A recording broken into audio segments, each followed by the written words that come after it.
নমস্কাৰ ছাৰবিদসকল, সদৌ অসম কৰ্মচাৰী পৰিষদৰ ফালৰ পৰা আপোনাৰ ৰাজ্য চৰকাৰক আপোনাৰ 23টা দাবী পূৰণ কৰিবলৈ জনাইছে আৰু আমি আপোনালোকক পোনে পোনে সেই দাবীকেইটা দেখাবলৈ ওলাইছোঁ। ছাৰবিদসকল আপোনালোকে চাব, য'ত আপোনাৰ মুখ্যমন্ত্ৰীসকলৰ সৈতে কেইদিনমান আগত এক বৈঠকত অনুষ্ঠিত হৈ সদৌ অসম কৰ্মচাৰী পৰিষদৰ ফালৰ পৰা আপোনাৰ 23টা দাবী জনোৱা হৈছে। তাৰে প্ৰথম দাবীটো হ'ল চাব, নতুন পেঞ্চন ব্যৱস্থা বাতিল কৰি পুৰণি পেঞ্চন ব্যৱস্থা বাহাল ৰখাৰ দাবী জনাইছে। আৰু নিশ্চয় এক গুৰুত্বপূৰ্ণ দাবী, কিয়নো বৰ্তমান সময়ত এই নতুন পেঞ্চন আঁচনি কৰ্তন কৰি পুৰণা পেঞ্চন আঁচনিৰ কাৰণে জোৰদাৰ দাবী আন্দোলন কৰিছে আৰু সেয়েহে চৰকাৰে এই ক্ষেত্ৰত সঁহাৰি জনাব লাগে। আৰু 2 নম্বৰ প্ৰস্তাৱটো দিছে যে কেন্দ্ৰীয় চৰকাৰৰ শেহতীয়া কাৰ্যালয় স্মাৰক অনুসৰি 1 ফেব্ৰুৱাৰী 2005 আগতে নিযুক্তি প্ৰক্ৰিয়া আৰম্ভ হোৱা অসম চৰকাৰৰ শিক্ষক, বিষয়া আৰু অন্যান্য কৰ্মচাৰীসকলক পুৰণি পেঞ্চন ব্যৱস্থাৰ আওতালৈ অনা হওক। তাৰমানে যদিহে 2005 আগৰ যদিহে এডভাৰটাইজমেণ্ট আৰু আপোনালোকৰ ধৰক নিযুক্তি প্ৰক্ৰিয়া 1 বছৰ নাইবা 6 মাহ পলম হৈছে, তেনে স্থলত আপোনালোকৰ এডভাৰটাইজমেণ্ট যিহেতু পুৰণি পেঞ্চনৰ সময়ত আছিলে আৰু আপোনালোকে নিযুক্তি হ'লে NPSৰ সময়ত, সেয়েহে যিহেতু এডভাৰটাইজমেণ্ট আগতে আছিলে, সেয়েহে সেইসকল বিষয়া কৰ্মচাৰীক আপোনাৰ পুৰণা পেঞ্চন আওতালৈ আনিবলৈ ইয়াৰে জনাইছে। ঠিক তেনেদৰে 3 নম্বৰ যি প্ৰস্তাৱটো সেয়া আছে, 2013 চনৰ পৰা প্ৰাধিকৃত শিক্ষানুষ্ঠানসমূহৰ শিক্ষক কৰ্মচাৰীসকলক তেওঁলোকৰ চাকৰিৰ শেষ মাহৰ দৰমহাৰ 50% মাহিলী পেঞ্চন হিচাপে মঞ্জুৰ কৰা হওক। হয়, 2013 চনত যি প্ৰাধিকৃত হোৱাৰ ফলত যি শিক্ষক কৰ্মচাৰীসকল তেওঁলোকে চাকৰিত যোগদান কৰাৰ ফলত তেওঁলোকৰ শেষৰ মাহৰ দৰমহাৰ 50% মাহিলী পেঞ্চন হিচাপে দিবলৈ ইয়াৰে জনোৱা হৈছে। ঠিক তেনেদৰে 4 নম্বৰ দাবীটো চাব, শিক্ষকৰ আৰ্জিত ছুটী 30 দিনলৈ বৃদ্ধি কৰাৰ কাৰণে দাবী জনাইছে। হয় ছাৰবিদসকল, কিয় অন্যান্য কৰ্মচাৰীসকলে যিহেতু 30 দিনৰ আৰ্জিত ছুটী লাভ কৰে, আনহাতে শিক্ষক কৰ্মচাৰীসকলে তেওঁলোকে মাত্ৰ 10 দিনৰ তেওঁলোকে আৰ্জিত ছুটী লাভ কৰে। তেনে স্থলত শিক্ষক কৰ্মচাৰীসকলক যাতে অন্যান্য কৰ্মচাৰীসকলৰ সমপৰ্যায়ৰ আৰ্জিত ছুটী 30 দিনলৈকে বৃদ্ধি কৰাৰ কাৰণে ইয়াৰে জনাইছে।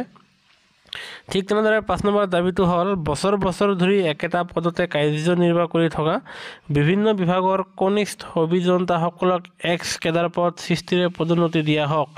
হয় ছাৰবিদসকল, আপোনালোকে ঠিকেই শুনিছে, ৰাজ্য চৰকাৰৰ অধীনত বিভিন্ন পদত আপোনাৰ বিভিন্ন বিভাগত কনিষ্ঠ অভিযন্তা যি আছে তেখেতসকলক এক্স কেডাৰ পদ সৃষ্টি কৰি তেখেতসকলক অতি শীঘ্ৰে পদোন্নতি দিয়াৰ ব্যৱস্থা ৰাজ্য চৰকাৰে কৰিব লাগে।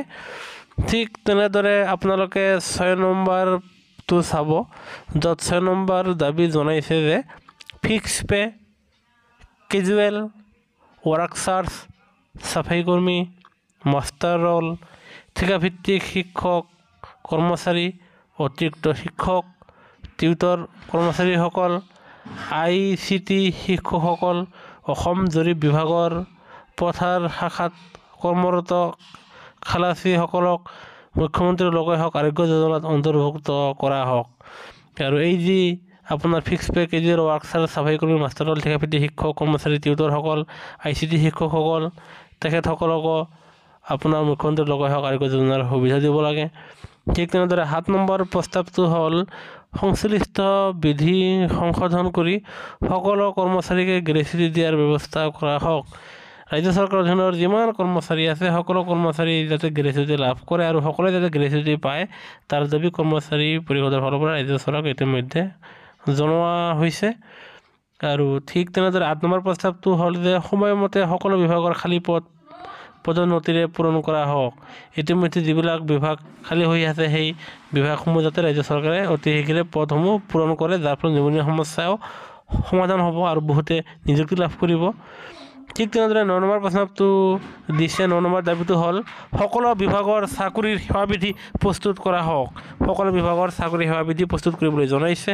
ঠিক তেনেদৰে 10 নম্বৰটো দাবী জনাইছে, সেয়া হ'ল সেৱাবিধি অনুসৰি সকলো সেৱাৰ ক্ষেত্ৰত টাইম স্কেল প্ৰমোচনৰ ব্যৱস্থা কৰা হওক। আৰু সেই সেৱাবিধি অনুসৰি যাতে কৰ্মচাৰীসকলে টাইম স্কেলৰ জৰিয়তে প্ৰমোচন লাভ কৰে, সেয়া আপোনাৰ সদৌ অসম কৰ্মচাৰী পৰিষদৰ ফালৰ পৰা ৰাজ্য চৰকাৰক ইয়াৰে জনোৱা হৈছে। ঠিক তেনেদৰে 11 নম্বৰ দাবীটো এয়া হ'ল, এয়া চাব। 11 নম্বৰ দাবীটো হ'ল দৰমহা সংশোধনীৰ পূৰ্বে ক্ষেত্ৰ পৰ্যায়ৰ কৰ্মচাৰীসকলে লাভ কৰা ফিক্স দিয়ে আদায় দিয়া সন্দৰ্ভত। ঠিক তেনেদৰে 12 নম্বৰ প্ৰস্তাৱটো হ'ল পাহাৰীয়া ভাত্তা আৰু অনুকম্পামূলক ভাত্তা বৃদ্ধি কৰা হওক। এতিয়ালৈকে পাহাৰীয়া ভাত্তা আৰু অনুকম্পামূলক ভাত্তা বৃদ্ধি কৰা হোৱা নাই, সেয়া আপোনাৰ বৃদ্ধি কৰিবলৈ আপোনাৰ সদৌ অসম কৰ্মচাৰী পৰিষদৰ ফালৰ পৰা চৰকাৰক জনোৱা হৈছে। ঠিক তেনেদৰে 13 নম্বৰ প্ৰস্তাৱটো আগবঢ়াইছে, সেয়া হ'ল চিকিৎসালয়ত কৰ্মৰত তৃতীয় আৰু চতুৰ্থ বৰ্গৰ কৰ্মচাৰীসকলৰ বাবে কেন্দ্ৰীয় চৰকাৰৰ কৰ্মচাৰীক আদায় দিয়াৰ দৰে পেচেণ্ট কেয়াৰ এলাউন্সৰ ব্যৱস্থা কৰা হওক। হয় চাৰ্বিদসকল, আপোনাৰ চিকিৎসালয়ত তৃতীয় বৰ্গ আৰু চতুৰ্থ বৰ্গৰ কৰ্মচাৰীসকলক কেন্দ্ৰীয় চৰকাৰৰ সমাহাৰত পেচেণ্ট কেয়াৰ এলাউন্স দিব লাগে আৰু এই দাবী জনাইছে। ঠিক তেনেদৰে 14 নম্বৰ প্ৰস্তাৱটো হ'ল সকলো শ্ৰেণীৰ শিক্ষক বিষয়া কৰ্মচাৰীৰ GIS বৰঙণি বৃদ্ধি কৰা হওক। হয় চাৰ্বিদসকল, ৰাজ্য চৰকাৰৰ অধীনৰ যিমান কৰ্মচাৰী আছে, যিমান শিক্ষক কৰ্মচাৰী আছে আৰু অন্যান্য কৰ্মচাৰী আছে, তেখেতসকলৰ GIS বৰঙণি অত্যন্ত কম। হয় চাৰ্বিদসকল, চতুৰ্থ বৰ্গৰ কৰ্মচাৰীসকলৰ GISৰ নামত 100 টকা আপোনাৰ কৰ্তন কৰি ৰখা হয়, আনহাতে অন্যান্য কৰ্মচাৰীসকলৰ তৃতীয় বৰ্গৰ 200 টকাকৈ GIS বৰঙণি কৰ্তন কৰা হয় আৰু এই 100 আৰু 200 টকা কৰ্তন কৰিলে অৱসৰৰ সময়ত মুঠেই কম পৰিমাণে টকা পোৱা যায়। সেয়েহে যদিহে GISৰ বৰঙণি অলপ বেছিকৈ বৃদ্ধি কৰে, তেনেহ'লে অৱসৰৰ সময়ত তাৰ পৰা মতা অংকৰ ধন পাবলৈ সক্ষম হ'ব। সেয়েহে GISৰ বৰঙণি বৃদ্ধি কৰিবলৈ ইয়াৰে দাবী জনাইছে। ঠিক তেনেদৰে 15 নম্বৰ প্ৰস্তাৱটো হ'ল অসম সচিবালয় আৰু অন্যান্য বিভাগত দীৰ্ঘদিন ধৰি কৰ্মৰত মাষ্টাৰল, ফিক্স পে, কেজুৱেল ৱাৰ্কছাৰ চাফাই কৰ্মী আৰু অসম জৰীপ বিভাগৰ শাখাৰ অন্যান্য কৰ্মৰত খালাচীসকলৰ সমাহাৰত ন্যূনতম দৰমহা 15,900 আৰু অন্যান্য ভাত্তা ন্যূনতম পেঞ্চন আৰু গ্ৰেচুইটি দিয়াৰ ব্যৱস্থা কৰা হওক। হয় চাৰ্বিদসকল, মাষ্টাৰল, ফিক্স পে, কেজুৱেল ৱাৰ্কছাৰ চাফাই কৰ্মী আৰু অসম জৰীপ বিভাগৰ শাখাৰ আপোনাৰ কৰ্মচাৰীসকলৰ ন্যূনতম দৰমহা 15,900 টকা আৰু অন্যান্য ভাত্তা আৰু গ্ৰেচুইটি দিবলৈ দাবী জনাইছে। ঠিক তেনেদৰে 16 নম্বৰ প্ৰস্তাৱটো হ'ল ঠিকাভিত্তিক নিয়োগ কৰা শিক্ষক কৰ্মচাৰী, অতিৰিক্ত শিক্ষক, টিউটৰসকল, ICT শিক্ষকসকলৰ চাকৰি নিয়মীয়াকৰণ কৰা আৰু তেওঁলোকৰ বাবে অন্যান্য ভাত্তা ন্যূনতম পেঞ্চন আৰু গ্ৰেচুইটি দিয়াৰ ব্যৱস্থা কৰা হওক। হয় চাৰ্বিদসকল, ঠিকাভিত্তিক যিমান শিক্ষক কৰ্মচাৰী আছে, অন্যান্য কৰ্মচাৰী আছে, অতিৰিক্ত শিক্ষক আছে, টিউটৰসকল আছে, সকলোকে নিয়মীয়াকৰণ কৰি ন্যূনতম পেঞ্চন আৰু অন্যান্য ভাত্তা আৰু গ্ৰেচুইটি দিব লাগে। ঠিক তেনেদৰে 17 নম্বৰ প্ৰস্তাৱটো আগবঢ়াইছে, সেয়া হ'ল শিক্ষা ক্ষেত্ৰৰ আইনৰ আধাৰত একত্ৰীকৰণ কৰা মহাবিদ্যালয়সমূহৰ নিম্ন স্নাতক পদত কৰ্মৰত অৰ্হতা সম্পন্ন স্নাতক শিক্ষকসকলৰ পদসমূহ স্নাতক পৰ্যায়লৈ উন্নীত কৰা হওক। আৰু লগতে 18 নম্বৰ দাবী জনাইছে, সেয়া হ'ল উচ্চ মাধ্যমিক বিদ্যালয়ত কৰ্মৰত অৰ্হতা সম্পন্ন শিক্ষকসকলক বিষয় শিক্ষক পদলৈ উন্নীত কৰা হওক। আৰু ঠিকদৰে 19 নম্বৰটো দাবী জনাইছে 5টা বা ততোধিক শ্ৰেণী থকা সকলো বিদ্যালয়ত সহকাৰী প্ৰধান শিক্ষক বা উপাধ্যক্ষ পদ সৃষ্টি কৰা হওক। এয়াও এক গুৰুত্বপূৰ্ণ দাবী। ঠিক তেনেদৰে 20 নম্বৰ দাবীটো হ'ল সকলো প্ৰাথমিক বিদ্যালয়ৰ প্ৰধান শিক্ষকৰ পদ সৃষ্টি কৰা হওক। এয়া এক অন্যতম দাবী।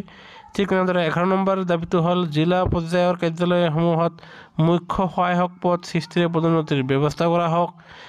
আৰু ঠিক তেনেদৰে 12 নম্বৰ প্ৰস্তাৱটো হ'ল উচ্চ আৰু উচ্চতৰ মাধ্যমিক বিদ্যালয়ত কৰ্মৰত কনিষ্ঠ সহায়কসকলক 2:3 হাৰত জ্যেষ্ঠতাৰ ভিত্তিত জ্যেষ্ঠ সহায়ক পদলৈ পদোন্নতি প্ৰদান কৰা হওক।